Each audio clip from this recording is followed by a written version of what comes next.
Welcome to the WM Review series preparing for total consecration to the Blessed Virgin, according to the programme of St. Louis de Montfort.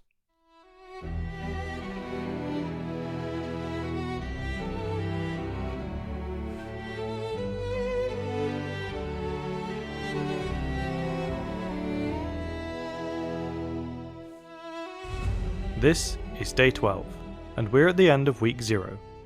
Looking for a greater awareness of the spirit of the world and seeking to empty ourselves of it.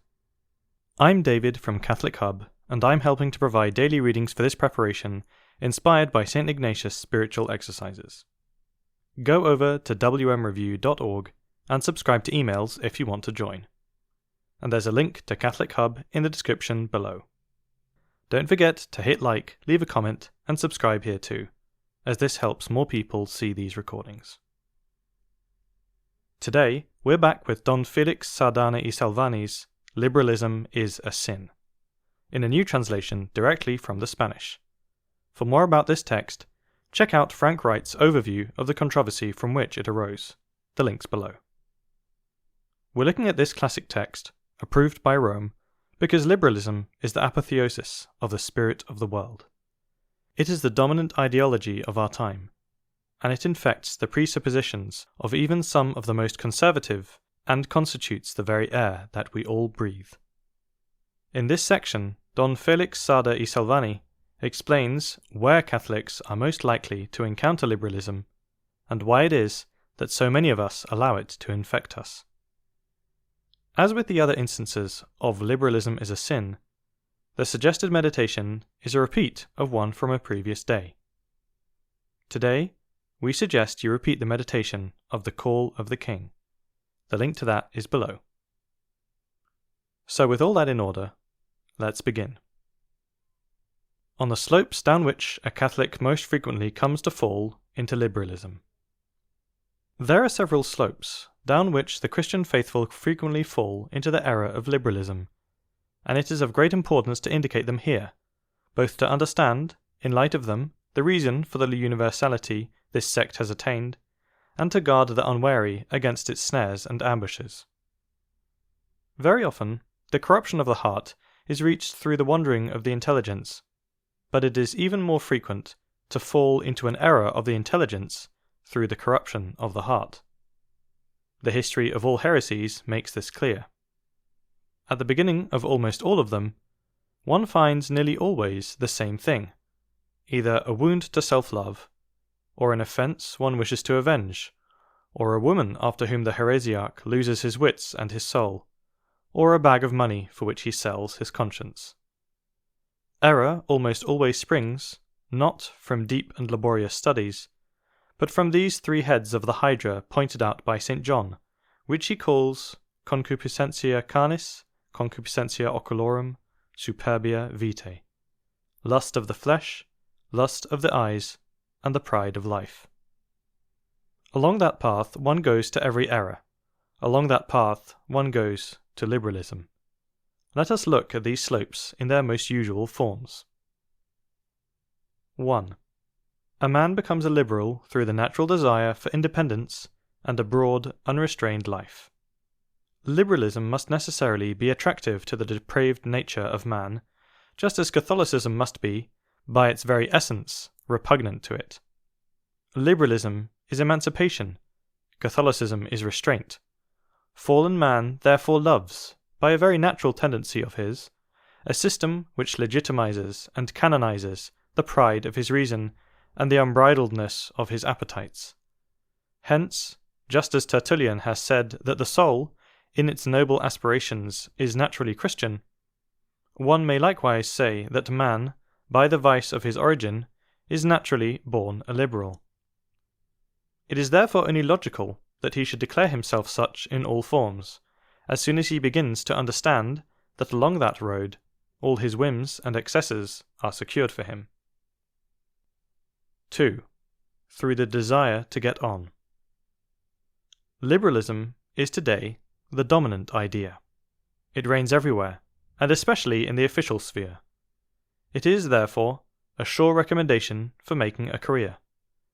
The young man leaves his domestic home and casting a glance over the various paths that lead to fortune, renown, or glory, he sees in all of them the necessary condition is to be a man of his age, to be liberal. Not to be so is to create for oneself the greatest of all difficulties. Heroism, then, is needed to resist the tempter who, like Christ in the desert, says to him while showing a flattering future, Hec omnia tibi dabo si cadens adoraveris me. All these things will I give thee, if thou wilt fall down and worship me. And heroes are few. It is therefore natural that most of youth should begin its career by affiliating itself to liberalism. That brings praise in the newspapers, recommendation from powerful patrons, and a reputation for enlightenment and omniscience. The poor ultramontane requires 100 times greater merit to make himself known and establish a name. And youth, as a rule, is not very scrupulous. Moreover, liberalism is essentially favourable to public life, which youth so ardently desires. It has in view deputations, commissions, editorial boards, etc., which form the organism of its official machine. It would therefore be a marvel of God and of His grace to find a young man who distests so insidious a corrupter. 3. Through greed. The confiscation of church property has been, and continues to be, the principal source of proselytes for liberalism.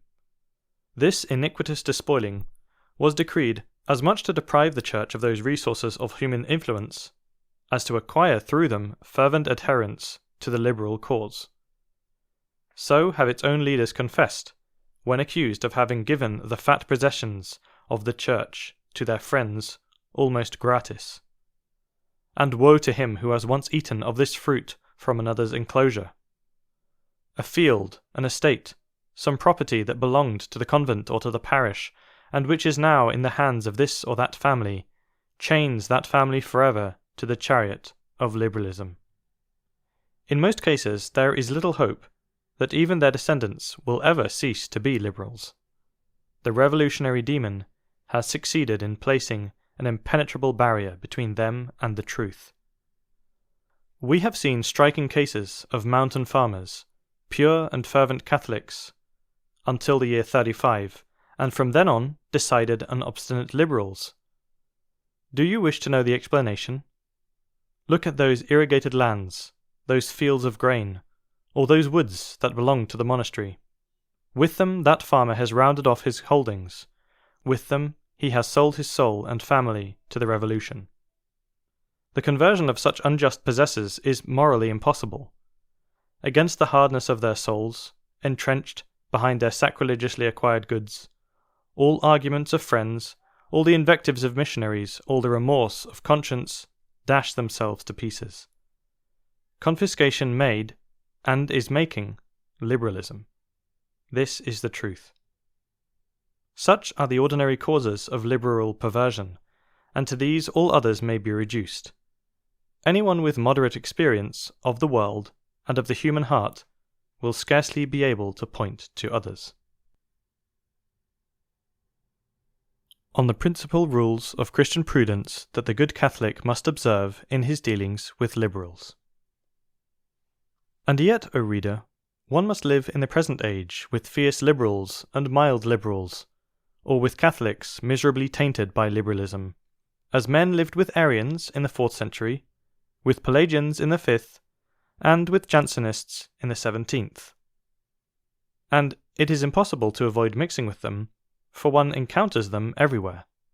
In business, in amusements, during visits, perhaps even in church, even within one's own family. How then must the good Catholic conduct himself in his relations with such plague-stricken souls? How can he prevent and avoid, or at least lessen, that constant danger of infection?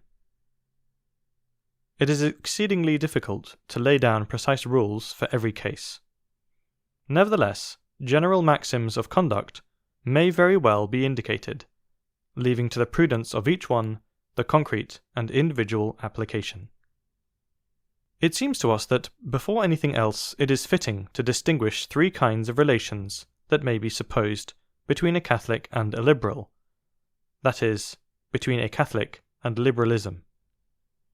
We speak thus because ideas, in practice, cannot be regarded as separated from the persons who profess and uphold them.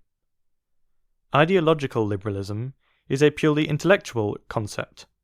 Real and practical liberalism consists in liberal institutions, persons, books, and newspapers.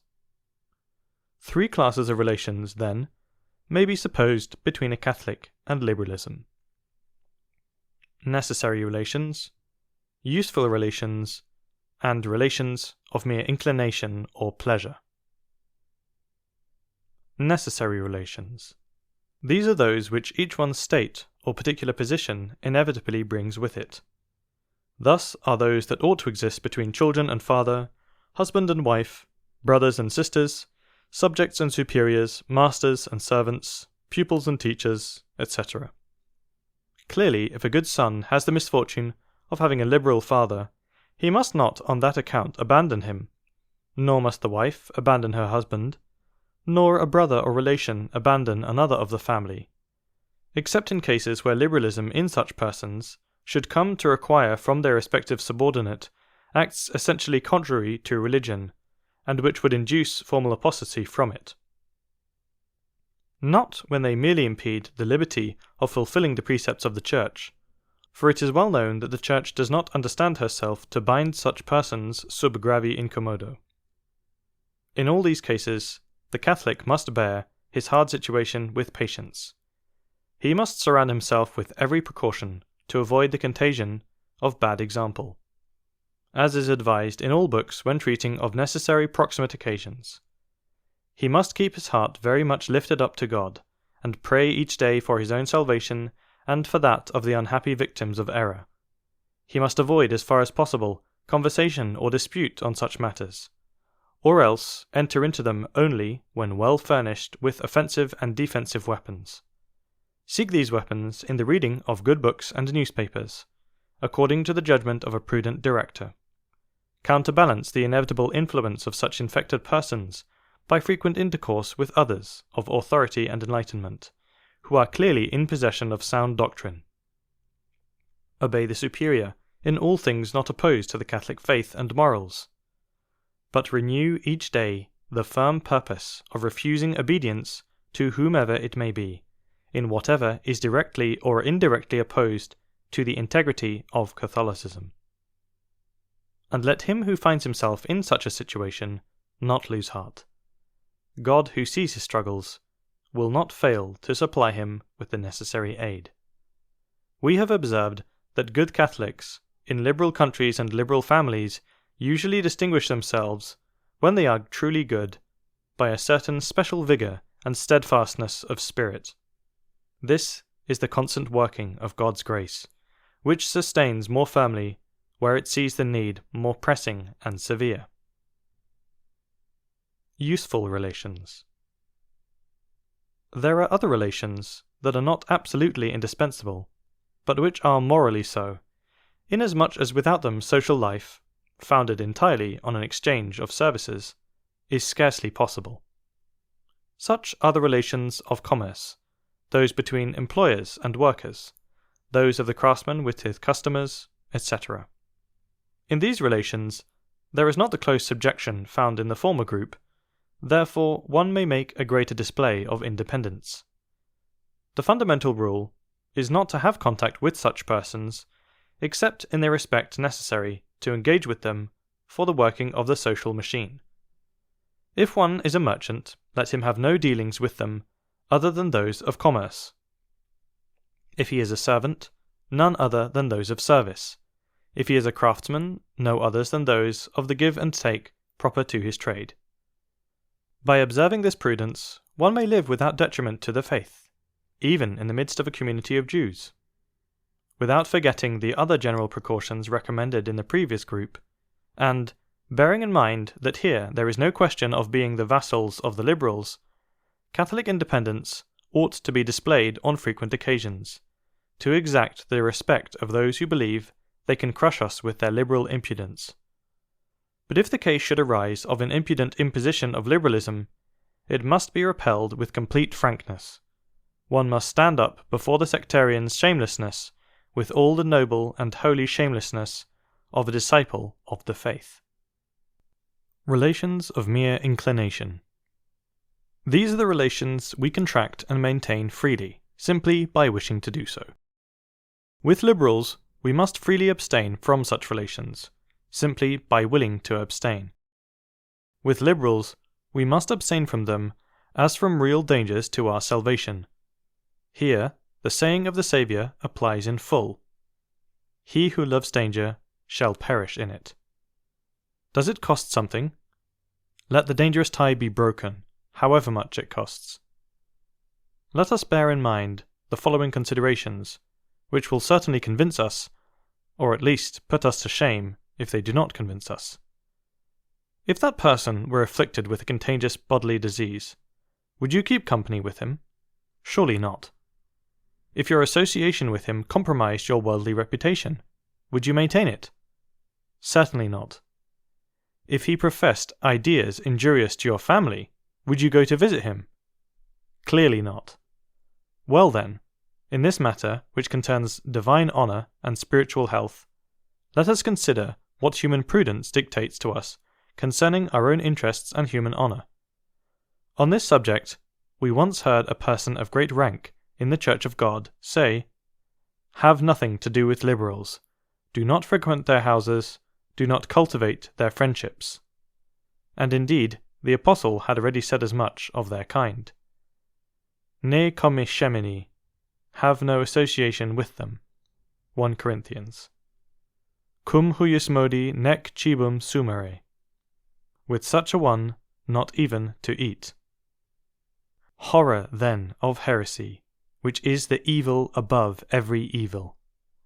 In a plague-stricken country, the first thing sought is isolation. Would that we could today establish an absolute cordon sanitaire between Catholics and the sectaries of liberalism. That's the end of this section. Head over to wmreview.org or click the link below for the points for meditation and more about the WM Review's 33-day preparation for total consecration to the Blessed Virgin Mary. You can find links to Catholic Hub in the description as well. And don't forget to hit like, subscribe and leave a comment, as this helps these recordings reach more people.